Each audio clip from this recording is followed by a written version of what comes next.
வழக்கமாக எப்பவும் ஒரே மாதிரி ரசம் வைக்கிறதுக்கு பதிலாக இந்த மாங்காய் சீசன் முடியறதுக்குள்ளே இந்த பருப்பு மாங்காய் ரசத்தை ஒரு தடவை வச்சு பாருங்கள். டேஸ்ட்டு ரொம்ப சூப்பராக இருக்கும். செய்கிறது ரொம்பவே ஈஸி. அதுக்கு முன்னாடி நம்ம சேனலை சப்ஸ்கிரைப் பண்ணி வச்சுக்கோங்க.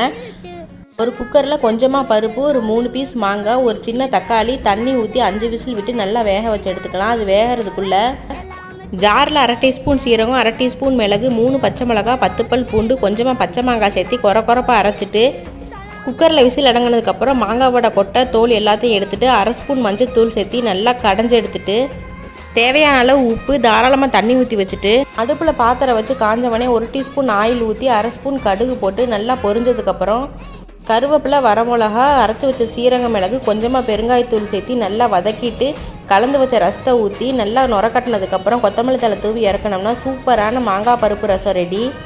சைட் டிஷ்க்கு முட்டையும் அப்பளமும் சூப்பராக இருக்கும். வீடியோ பிடிச்சிருந்துச்சா லைக் போட்டுட்டு அப்படியே நம்ம சேனலை மறக்காமல் சப்ஸ்கிரைப் பண்ணி வச்சுக்கோங்க. தேங்க்யூ.